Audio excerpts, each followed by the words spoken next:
ಅಸ್ಸಲಾಮು ಅಲೈಕುಮ್. ಎಲ್ಲರಿಗೂ ನಮಸ್ಕಾರ. ನಾನು ನಾಜಿಮಾ. ಸಿಂಪಲ್ ಮೆಹಂದಿ ಡಿಸೈನ್ ನಾನೇ ಓನಾಗಿ ಹಾಕ್ತಾ ಇರೋದು. ಇದು ಹಂಗೆ ಸ್ವಲ್ಪ ಕಲ್ತಿದ್ನಲ್ಲ, ಅದು ಮರದ ಥರ ಆಗುತ್ತಂತ ಸುಮ್ಮನೆ ಬುಕ್ ಮೇಲೆ ಟ್ರೈ ಮಾಡ್ತಾಯಿದ್ದೀನಿ. ನೋಡಿ ಚೆನ್ನಾಗಿದೆ ಏನೋ, ನೋಡಿ ಸಿಂಪಲ್ಲಾಗೇ ಇದೆ. ಇನ್ನು ಇದು ಪೂರ್ತಿ ಕಂಪ್ಲೀಟ್ ಮಾಡಿಲ್ಲ. ನಾಳೆ ವಿಡಿಯೋದಲ್ಲಿ ತೋರಿಸ್ತೀನಿ ಫುಲ್ ಡಿಸೈನು. ಅಷ್ಟರಲ್ಲಿ ನನ್ನ ಮಗಳು ಎದ್ಬಿಟ್ಲು, ಅವಳು ಬಂದು ಟಾರ್ಚರ್ ಮಾಡ್ತಾಯಿದ್ಲು, ಅದಕ್ಕೋಸ್ಕರ ತೆಗೆದಿಟ್ಬಿಟ್ಟೆ. ಸಿಂಪಲ್ಲಾಗೇ ಇದೆ. ಫುಲ್ ನಾಳೆ ತೋರಿಸ್ತೀನಿ. ಯಾರೆಲ್ಲ ನನ್ನ ವೀಡಿಯೋ ನೋಡ್ತಿರೋ ಲೈಕ್ ಮಾಡಿ, ಶೇರ್ ಮಾಡಿ, ಸಬ್ಸ್ಕ್ರೈಬ್ ಮಾಡ್ಕೊಳ್ಳಿ. ಹಾಗೆ ಒಂದು ರೆಸಿಪಿ ತೋರಿಸ್ತಿದ್ದೀನಿ, ಅದು ಸೂಪರಾಗಿರುತ್ತೆ. ಹೈದ್ರಾಬಾದಿ ಸ್ಟೈಲಲ್ಲಿ ಸೋರೆಕಾಯಿಂದ ಮಾಡೋವಂತಹ ರೆಸಿಪಿ ಅದು. ಇವಾಗ ಬರೀ ಮ್ಯೂಸಿಕ್ ಬರುತ್ತೆ, ನೋಡ್ಕೊಂಡು ಬನ್ನಿ.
ಪೂರ್ತಿ ಡಿಸೈನ್ ನಾಳೆ ತೋರಿಸ್ತೀನಿ.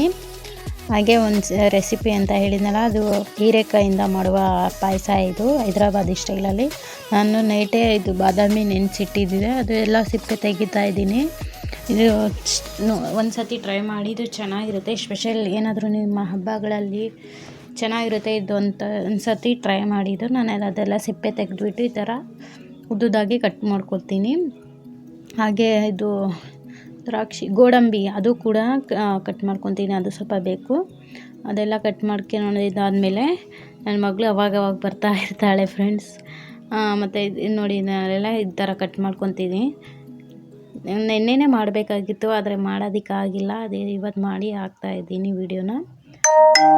ಮತ್ತು ನಾನು ಗೋಡಂಬಿ ಕೂಡ ಅದು ಹಾಕ್ಕೊತಾ ಇದ್ದೀನಿ ಸ್ವಲ್ಪ.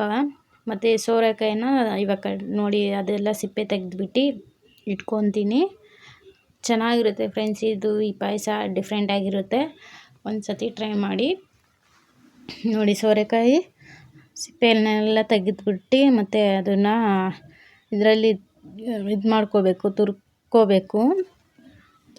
ತುರ್ಕೊಂಡಿದ್ದಾದ್ಮೇಲೆ ನೋಡಿ ಆ ಥರ ಒಳಗಿದ್ದೆಲ್ಲ ತೆಗಿಬೇಕು. ತೆಗೆದ್ಬಿಟ್ಟು ಮದುವೆಗಳಲ್ಲಿ ಮಾಡ್ತಾರೆ ನೋಡಿ, ಇದು ಸ್ವೀಟು ಚೆನ್ನಾಗಿರುತ್ತೆ. ನಾನೆಲ್ಲ ತುರ್ಕೊಂಡ್ಬಿಟ್ಟೆ ಅದನ್ನೆಲ್ಲ. ಇವಾಗ ಇದು ಬೇಕಾಗಿದ್ದಂಥ ಪದಾರ್ಥಗಳು ಸಕ್ಕರೆ, ಚಿರುಟಿ ರವೆ, ಖೋವಾ, ಅದು ತುರ್ಕೊಂಡಿರ್ತೀವಲ್ಲ ಅದು ಕದ್ದು, ಗೋಡಂಬಿ ಮತ್ತು ಬಾದಾಮಿ, ಚಕ್ಕೆ, ಲವಂಗ, ವೆನಿಲಾ ಎಸೆನ್ಸ್ ಮತ್ತು ಸಾಬೂದಾನ ಸಬ್ಬಕ್ಕಿ ನೆನೆಸಿಟ್ಕೊಂಡಿದ್ದೆ. ಅದು 1 ಲೀಟ್ರ್ ಹಾಲು ಅಷ್ಟೇ ಬೇಕಾಗಿರೋದು. ಇವಾಗ ಮಾಡ್ತಾಯಿದ್ದೀನಿ ನೋಡಿ. ಒಂದು ಪಾತ್ರೆ ಇಟ್ಟಿದ್ದೀನಿ, ಅದು ಪಾತ್ರೆ ಬಿಸಿ ಆಗಬೇಕು. ಬಿಸಿ ಆದಮೇಲೆ ಸ್ವಲ್ಪ ಎಣ್ಣೆ ಹಾಕ್ಕೋತೀನಿ. ಎಣ್ಣೆ ಹಾಕಿದ್ಮೇಲೆ ಅದು ಚಕ್ಕೆ ಲವಂಗ ಅದೆಲ್ಲ ಹಾಕ್ಕೋಬೇಕು. ಅದು ಚಟ್ಪಟ ಅಂದಿದ್ಮೇಲೆ 1 ಗ್ಲಾಸ್ ನೀರು ಹಾಕ್ಕೊಳ್ಬೇಕು. ಅದರಲ್ಲಿ 1 ಗ್ಲಾಸ್ ನೀರು ಹಾಕ್ಕೊಂಡಿದ್ದಾದಮೇಲೆ ಮತ್ತು ಅದು 1 ಲೀಟ್ರ್ ಹಾಲಿತ್ತಲ್ಲ ಅದು ಕೂಡ ಅದ್ರ ಒಡೆದು ಹಾಕ್ಕೋಬೇಕು. ನಾನು 1 ಲೀಟ್ರ್ ಸೇರಿಸ್ಕೋತಾ ಇದ್ದೀನಿ. 1 ಲೀಟ್ರ್ ಅದು ಹಾಕಿದ್ಮೇಲೆ ಅದು ಚೆನ್ನಾಗಿ ಬಾಯ್ಲ್ ಆಗಬೇಕು. ಅದಕ್ಕೋಸ್ಕರ ಪ್ಲೇಟ್ ಮುಚ್ತೀನಿ ಬೇಗನೆ ಆಗಲಿ ಅಂತ. ಅದು ಚೆನ್ನಾಗಿ ಉಕ್ಕಿ ಬರೋ ಗಂಟ ನಾವು ಕಾಯಬೇಕು. ಅದು ಉಕ್ಕಿ ಬಂದಮೇಲೆ ಅದರಲ್ಲಿ ಸ್ವಲ್ಪ ನೀರು ಕೂಡ ಹಾಕ್ಕೋತೀನಿ ನಾನು. ಉಕ್ಕಿ ಬರೋ ಗಂಟ ಅದು ಪ್ಲೇಟ್ ಮುಚ್ತೀನಿ ನಾನು. ಆದ ನಂತರ ಸ್ವಲ್ಪ ಹಾಗೆ ಚೆಕ್ ಮಾಡ್ತಾ ಇರಬೇಕು ಅವಾಗವಾಗ. ಮತ್ತೆ ಒಂದು ಸತಿ ಚೆಕ್ ಮಾಡಿ ನಾನು ಪ್ಲೇಟ್ ಮುಚ್ತಾ ಇದ್ದೀನಿ. ಮತ್ತೆ ಒಂದು ಸ್ವಲ್ಪ 5 ನಿಮಿಷ ನೋಡಿ ಉಕ್ತಾ ಇದೆ ಹಾಲು. ಅದು ಉಕ್ಕಿದ ಮೇಲೆ ನಾವು ಹಾಕ್ಕೋಬೇಕು ಅದರಲ್ಲಿ ಸಾಬುದಾನ ಸಬ್ಬಕ್ಕಿ ಅದು ಹಾಕ್ಕೊಳ್ಬೇಕು ಅದ್ರಾಗೆ. ನಾನು ಹಾಕ್ಕೊತಾ ಇದ್ದೀನಿ. ಹಾಕ್ಕೊಂಡಿದ್ದಾದಮೇಲೆ ಅದೇನೋ ಒಂದು ನೆನೆಸಿಟ್ಟಿರುವ ಬೇಗ ಬೇಯುತ್ತೆ. ಒಂದು 5 ನಿಮಿಷ ಸಾಕು ಅದು ಬೇಯೋದಕ್ಕೆ. ಅದಕ್ಕೂ ಒಂದು ಪ್ಲೇಟ್ ಮುಚ್ತಾ ಇದ್ದೀನಿ ಸ್ವಲ್ಪ ಹೊತ್ತು. ಬೆಂದಿದ್ದಾದಮೇಲೆ ಅದು ಏನು ಸೋರೆಕಾಯಿ ತುರಿದಿಟ್ಕೊಂಡಿರ್ತೀರಲ್ಲ ಅದರಲ್ಲಿ ಸೇರಿಸಬೇಕು. ನಾನು ಅವಾಗ ಚೆಕ್ ಮಾಡ್ತಾ ಇರ್ತೀನಿ, ಅದು ಬೆಂದಿದೆಯೋ ಇಲ್ಲ ಅಂತ ನೋಡ್ತಾ ಇದ್ದೀನಿ ನಾನು. ಬೆಂದಿರುತ್ತೆ ಆಲ್ಮೋಸ್ಟ್. ಮತ್ತು ಇವಾಗ ಅದು ಸೋರೆಕಾಯಿ ತುರ್ಕೊಂಡಿರೋದು ಅದರಲ್ಲಿ ಹಾಕ್ಕೊತೀನಿ. ಚೆನ್ನಾಗಿರುತ್ತೆ ಫ್ರೆಂಡ್ಸ್. ಇದು ಒಂಥರ ಸೋರೆಕಾಯಿ ಹಾಕಿದ್ದೀವಿ ಅನ್ಸೋದೇ ಇಲ್ಲ, ಅಷ್ಟು ಚೆನ್ನಾಗಿರುತ್ತೆ. ಒಂದ್ಸತಿ ಟ್ರೈ ಮಾಡಿ ಇದನ್ನು.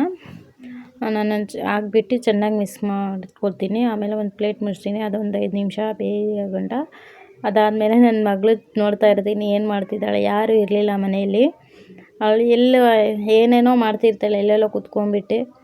ಅದನ್ನು ನೋಡ್ತಾ ಇದ್ದೀನಿ. ಅದು ಬೆಳ್ಳುಳ್ಳಿ ಮತ್ತು ಈರುಳ್ಳಿ ತೊಗೊಂಡೋಗಿ ಕೂತ್ಕೊಂಡಿದ್ದಾಳೆ ಅಲ್ಲಿ. ಎಲ್ಲ ಎಳ್ದು ಹಾಕ್ತಿರ್ತಾಳೆ ಫ್ರೆಂಡ್ಸ್ಗಳು. ನನ್ನ ಮಗಳು ನೋಡ್ತಿದ್ದಾಳೆ, ಏನು ಮಾಡ್ತಿದ್ದೆ ಅಂತ ಕೇಳಿ ನೋಡಿ ಹೇಗೆ ನೋಡ್ತಿದ್ದಾಳೆ. ಅದು ಎಲ್ಲ ಎಳ್ದಾಕ್ತಾಳೆ. ಆಮೇಲೆ ನಾನು ಫುಡ್ ಕಲರ್ ಇದರಲ್ಲಿ ಸೇರಿಸ್ಕೊತಾ ಇದ್ದೀನಿ. ಅದು ಸೇರಿಸ್ಕೊಂಡಾದ್ಮೇಲೆ ಒಂದು ಸ್ವಲ್ಪ ಹೊತ್ತು ಆಮೇಲೆ ಚಿರುಟಿ ರವೆ ಇರುತ್ತಲ್ಲ ಅದು ಮಿಕ್ಸ್ ಮಾಡ್ಕೊಳ್ಳಿ. ಒಂದು ಅರ್ಧ ಕಪ್ ಸಾಕು. ಅದು ಮಿಕ್ಸ್ ಆದಮೇಲೆ ಅದೊಂದು 5 ನಿಮಿಷ ಬೇಯಬೇಕು ಫ್ರೆಂಡ್ಸ್. ಅದಕ್ಕೆ ನಾನು ಸ್ವಲ್ಪ ಹಾಗೆ ತಿರುಗಿಸ್ತಾ ಇರ್ತೀನಿ, ಗಟ್ಟಿ ಆಗಿಬಿಡುತ್ತೆ ಅದು ಹಾಕಿದ ತಕ್ಷಣವೇ. ಸ್ಲಿಮ್ಮಲ್ಲೇ ಇಟ್ಕೊಂಡು ಅದು ಸೇರಿಸ್ಕೊತೀನಿ. ಆಮೇಲೆ ಸಕ್ಕರೆ 2 ಕಪ್ ಅಷ್ಟು ಹಾಕ್ಕೋತೀನಿ ನಾನು. ಸಕ್ಕರೆ ಕೂಡ ಸೇರಿಸ್ಕೊಂಡು ಚೆನ್ನಾಗಿ ಮಿಕ್ಸ್ ಮಾಡ್ಕೋತೀನಿ. ಮಿಕ್ಸ್ ಮಾಡಿದ್ಮೇಲೆ ಅಷ್ಟೇ ನೋಡಿ ಫ್ರೆಂಡ್ಸ್, ಆಲ್ಮೋಸ್ಟ್ ಆಗಿತ್ತು. ಆನಂತರ ಚೆನ್ನಾಗಿ ಮಿಕ್ಸ್ ಮಾಡಿದ್ದೀನಿ. ಆಮೇಲೆ ಒಂದು 5 ನಿಮಿಷ ಬಿಟ್ಟು ಖೋವಾ ಇರುತ್ತಲ್ಲ ಅದು ಕೂಡ ಸೇರಿಸ್ಕೊಳ್ತೀನಿ.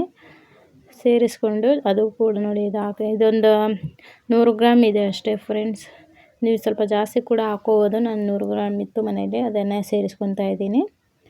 ಅದ ನಂತರ ಚೆನ್ನಾಗಿ ಮಿಕ್ಸ್ ಮಾಡಿ ಒಂದು 5 ನಿಮಿಷ ರೆಡಿ ಆಯಿತು ಫ್ರೆಂಡ್ಸ್. ಇದು ನೋಡಿ ನಾನು ಚೆನ್ನಾಗಿ ಮಿಕ್ಸ್ ಮಾಡ್ತಾಯಿದ್ದೀನಿ. ಈ ವಿಡಿಯೋ ಇಷ್ಟವಾದರೆ ಲೈಕ್ ಮಾಡಿ, ಶೇರ್ ಮಾಡಿ, ಸಬ್ಸ್ಕ್ರೈಬ್ ಮಾಡ್ಕೊಳ್ಳಿ. ಈ ರೆಸಿಪಿ ಇಷ್ಟ ಆದರೆ ಲೈಕ್ ಮಾಡೋದಂದ್ರೆ ಮರಿಬೇಡಿ. ನೋಡಿ ನನ್ನ ಮಗಳು ಏನೋ ಕೇಳ್ತಿದ್ದಾಳೆ. ನಾನು ಇವಾಗ ಸ್ಟವ್ ಆಫ್ ಮಾಡ್ತಾಯಿದ್ದೀನಿ. ಇದರಲ್ಲಿ ಸೇರಿಸ್ಕೋಬೇಕು ನಾವು ಕಟ್ ಮಾಡ್ಕೊಂಡಿರ್ತೀವಲ್ಲ ಬಾದಾಮು ಮತ್ತು ಗೋಡಂಬಿ, ಅದು ಸೇರಿಸ್ಕೋಬೇಕು. ಮತ್ತು ಮೇಲೆ ತುಪ್ಪ ಕೂಡ ಹಾಕ್ಕೋಬೇಕು. ವೆನಿಲಾ ಎಸೆನ್ಸ್ ಅದು ಕೂಡ ಸೇರಿಸ್ಕೋಬೇಕು. ಸ್ವಲ್ಪ ಹಾಕ್ಕೊಬೇಕು ಫ್ಲೇವರ್ಗೆ. ಇದು ಹಾಕಿಲ್ಲ ಅಂದರೆ ಟೇಸ್ಟೇ ಇರೋಲ್ಲ ಫ್ರೆಂಡ್ಸ್. ಅದು ಟೇಸ್ಟ್ ಕೊಡುತ್ತೆ ಅದರಲ್ಲಿ. ಅದು ಹಾಕಿದರೆ ತುಂಬ ಟೇಸ್ಟಿ ಚೆನ್ನಾಗಿರುತ್ತೆ. ಸ್ವಲ್ಪ ಹಾಕಬೇಕು, ಜಾಸ್ತಿ ಹಾಕಬಾರ್ದು. ನೋಡಿ ಹಾಕ್ತಾಯಿದ್ದೀನಿ. ಅದು ಹಾಕಿ ಚೆನ್ನಾಗಿ ಮಿಕ್ಸ್ ಮಾಡ್ಕೋಬೇಕು. ಒಂದು ಸತಿ ಟ್ರೈ ಮಾಡಿ ಫ್ರೆಂಡ್ಸ್, ಇದು ಸೂಪರಾಗಿರುತ್ತೆ. ಇಷ್ಟವಾದರೆ ಲೈಕ್ ಮಾಡಿ. ರೆಡಿಯಾಗಿದೆ ಫ್ರೆಂಡ್ಸ್, ನೋಡಿ ಚೆನ್ನಾಗಿ ಕಾಣ್ತಾ ಇದೆ. ಈ ವಿಡಿಯೋ ಇಷ್ಟವಾದರೆ ಲೈಕ್ ಮಾಡಿ, ಶೇರ್ ಮಾಡಿ, ಸಬ್ಸ್ಕ್ರೈಬ್ ಮಾಡ್ಕೊಳ್ಳಿ.